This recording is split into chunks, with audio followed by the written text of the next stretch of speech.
여러분, 안녕하십니까? 자고 일어나는 재앙, 데일리 재앙 브리핑입니다. 여러분의 구독과 좋아요, 그리고 공유가 여러분의 주변을 바꿀 수 있습니다. 꼭 부탁드립니다. 날이 갈수록 북핵 문제로 인한 한반도의 긴장이 고조되던 가운데 17일 방한한 스티븐 비건 미국 국무부 대북정책특별대표가 2박 3일의 방한 일정을 마치고 다음 방문국인 일본으로 향했습니다. 비건 대표는 북한의 회동을 전격 제안했지만 북한이 별 반응을 보이지 않으면서 결국 아무 소득 없이 한국을 떠났는데요. 이 때문에 악한류를 걷고 있는 북미 관계에 대한 우려가 갈수록 커지고 있습니다. 지난 16일 한미 북핵 수석대표 협의 후 비건 대표는 비핵화 진전이 더디다는 것을 인정하면서 미국의 데드라인은 없고 북측 카운터파트와 직접 만나겠다고 말했지만 북한은 결국 어떤 반응도 내놓지 않았습니다.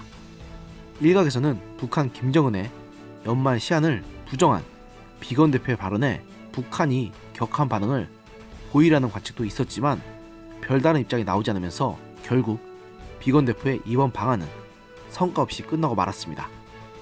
이처럼 최근 북미 갈등은 지난 8일과 14일 북한이 대륙간 탄도미사일을 발사한 이래 자칫 대결 국면으로 점화될 위기로 번지고 있습니다. 도널드 트럼프 미국 대통령도 북한의 첫 번째 도발 이후 적대시 정책으로 모든 걸 이룰 수 있다는 강력한 경고 메시지를 보냈을 정도입니다. 이번 비건 대표의 회동 제안이 무산된 것은 북한의 입맛을 당길 만한 옵션이 없었기 때문이라는 분석이 지배적입니다. 여하튼 회동이 무산되면서 북미 간 긴장이 완화될 수 있는 단초마저 현재로선 사라져버린 터라 양측 간 험악한 분위기는 한동안 지속될 가능성이 높아졌습니다. 전문가들 사이에서는 북한에 추가적 도발이 있을 수 있다는 경고도 이어지고 있습니다. 신범철 아산정책연구원 안보통일센터장은 현 상황이 지속된다면 내년에는 전례 없는 긴장감이 조성될 수 있고 북한의 강도 높은 도발이 이어질 수 있다고 내다봤습니다. 이러한 북미 간 갈등의 여파는 국제사회에서도 미치고 있습니다. 연말 시한이 지켜지지 않으면 새로운 길을 가겠다는 북한의 행보에 중국과 러시아가 사실상 동조하고 나선 탓입니다. 실제로 16일 중국과 러시아는 UN 대북제재 일부 해제를 골자로 UN 안보부장 이사에 결의안을 제안했는데요. 그동안 중국과 러시아는 대북제재 완화의 필요성을 말했지만 이를 실제 결의안 제출이라는 공식적 움직임으로 옮긴 것은 처음입니다.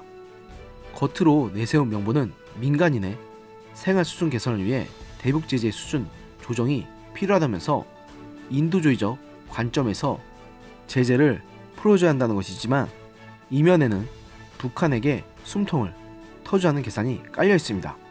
실제로 중러가 제안한 해산물 및 섬유, 금수조치 해제와 북한 해외 노동자의 송환 해제는 북한 김정은 정권의 유지를 위한 외화벌이 사업과 직결되는 부분입니다. 물론 결의안 채택에는 중국과 러시아뿐만 아니라 미국, 영국, 프랑스 등 5개의 상임 이사국의 거부권 행사가 없어야 하고 15개 상임, 비상임 이사국 중 9개국 이상 찬성해야 해서 사실상 이들 둘만으로는 실효성이 없지만 북한과 중국, 러시아 간의 연대를 통해서 북한은 미국에 대응할 우군을 확보했고 협상력도 높아지게 됐다는 것은 사실로 보입니다. 이처럼 한반도 상황은 그야말로 내일 상황을 전혀 예측할 수 없을 만큼 긴박하고 예측 불허로 돌아가고 있습니다. 그런데 정작 이 한반도 정세의 당사자인 우리가 할 수 있는 것은 그저 지켜보는 것 말고는 아무것도 없다는 점에서 무력감을 느낄 수밖에 없습니다. 임기 초에 문재인 대통령이 세 차례 김정은과의 정상회담을 성사시켰지만 결국 그것은 아무런 성과도 없는 보여주기 식의 쇼에 불과했다는 것은 이미 모든 국민들이 다 알고 있습니다. 그런데 이런 상황에서 뭐라고 말을 해야 할 청와대와 정부는 정말 조용해도 너무 조용합니다. 이제는 정말로 언제까지고 자신들이 연기하는 대로 국민들이 속을 거라는 생각하시는 건지, 아니면 정말로 사태 파악이 안 돼도 너무 안 되는 건지 분간이 안 갈 정도입니다. 오늘의 영상은 여기까지였습니다. 들어주셔서 감사합니다.